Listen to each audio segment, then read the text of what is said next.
to keep the show moving right along. Probably the tallest comic we have in our class this time. I think he weighs in at 6'7". I actually asked him right before I came up here.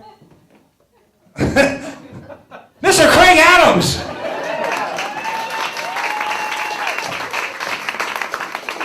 Did you see Tom's shoes? Did you see Tom's shoes? Tom, those are wonderful shoes. And yes, homo. Hey, thanks everybody for coming out. I am the largest comedian in the show tonight. Means you will laugh at my jokes. And I know what you're thinking, but no, I am not the ghost of Tony Soprano. The first time I ever heard that, I was at a pharmacy in a supermarket, and I walk up with a prescription, and the pharmacist lady says, "You know you look like Tony Soprano?" Which was a funny accent coming from her because she was a Latina. So I said, no, but thank you. I appreciate that. She goes, you do look like Tony Soprano.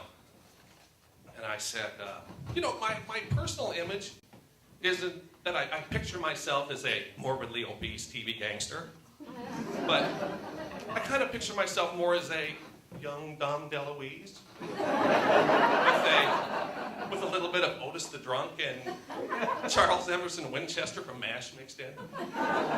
So anyway, I'm cruising around the supermarket, and I go past the magazine rack, and I pick up a magazine, and I'm leafing through it, and I come across a story where it says that Elvis Presley's former doctor said that he died mostly from constipation. It wasn't that he was a pill-popping freak, but he died mostly from physical problems due to constipation. So while I was digesting that information, come on, this is my first comedy class.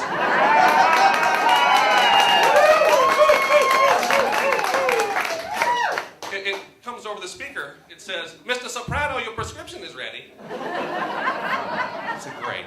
So I have the funniest fucking pharmacist in the So I'm walking across the store, and I notice people are watching me as I'm walking past with these quizzical look on their faces. And I cut down an aisle, and there's these two elderly ladies standing around a shopping cart, and they say, "No, he does look like Tony Soprano." And I stopped, and I said, "No, ma'am, I don't. I'm much taller and much better looking." So I go home, and I tell my wife this. Now, there's 3 things you don't start a conversation with your wife. The first one is your appearance. The second one is how much money you spent. And the third one is how much money you spent drinking. So you don't walk up to your wife and say, "You wouldn't believe it, I got so loaded off only $200. That's like the golden trifecta of starting shit with your wife. So she says, "Well, you could stand to lose a little bit of weight." Great. Well, this is exactly where I wanted this conversation to go. And she said, "I'm thinking about starting this beach body cleanse program, whatever." And I'm like, "Program? No, that's diet. That's one thing in my mind is an anathema, is diet. I mean, I'm a guy. I mean, we need high fat, high salt, greasy food. That's how we operate. I mean, women have a sweet tooth. We men, we have a high fat, high salt, alcohol liver." So I'm walking around for a couple of weeks, and I'm thinking about it, and she's buying these programs for herself, and she says, "You don't have to do it if you don't want to, but I'm going to do it." So then one day, all of a sudden, James Gandolfini just drops dead. Boom, just like that. Something, boom, maybe I better get on a program. People say I look like Tony Soprano, and the motherfucker drops dead. Maybe I better do that. So one Saturday, I'm just sitting there in the kitchen, and it just blurts out. It just comes out of nowhere. It just, "I'll do it with you." Immediately, my brain goes, "What? What did you just say?" 1 second after I blurt this out, my body starts to mutiny. I start thinking of barbecued ribs and beer, and every TV commercial that I watch has to do with fried food and alcohol. But I gotta do it. I gotta do it. It's only 3 weeks, 1 day at a time, 1 meal at a time. Right? Easy. After 4 days, I wanted to cut off my foot and barbecue it. I couldn't stand it. job where I go out and I drive around, and well, I work, but I have to drive there and back.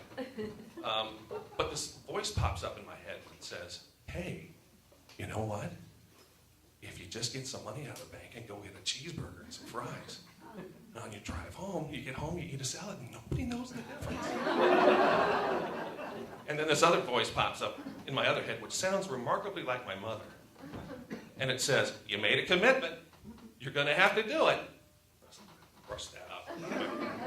So I go into LA and get some cash out, and I go to McDonald's and get a burger and fries and a large Diet Coke, and there I am flying down the 405 in all my glory. Cheeseburger by my side, Santa Ana winds blowing hot from the north. We were born to ride.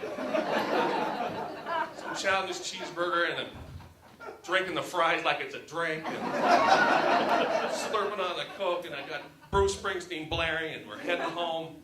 I go home and I eat a salad, and nobody knows the difference. Perfect plan. No, it's not a perfect plan. A couple of weeks later, after meat and cheese debauchery, it's time to weigh in. Weigh in. Didn't know this was part of the program. Being held accountable. So after 15 years of marriage, I've learned that my wife can tell when I'm lying to her. So I actually tell the truth when I weigh in. I gain 4 pounds. She shakes her head. She says, "Well, now you have to post it on the Facebook Beachbody whatever thread." So I get on the Beachbody thing and I post that I gained 4 pounds during my first weigh-in. And a couple of people were amused by it. They laughed it off. Another guy asked me if I was Tony Soprano. I said, "No, I'm not fucking Tony Soprano." But then the 14 or 15 other people were kind of irate. They were kind of miffed by the whole thing. It was like I just finished up eating the last of the brownies at a Jenny Craig meeting. So this whole cleansing thing, when I was a kid, what we called a cleanse was taking a really good shit. That was a cleanse. So I go over to my neighbor's, he's 92 years old, and I'm talking to him about it. I don't know if he understands a word, if he can hear a word I'm saying, but I'm talking to him about it.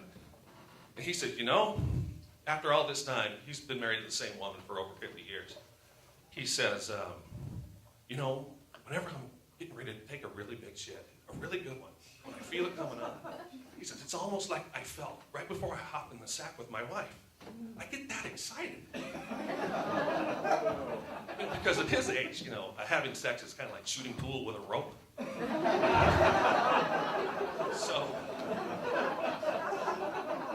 I talked to him about this, and what is really strange now is whenever I feel like, I've never really thought about elder sex before, but now right before I go into the bathroom, I can't help but thinking of 2 old people getting it on.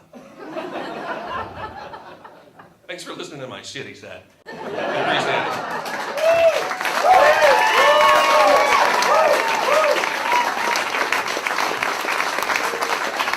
Give it for that guy.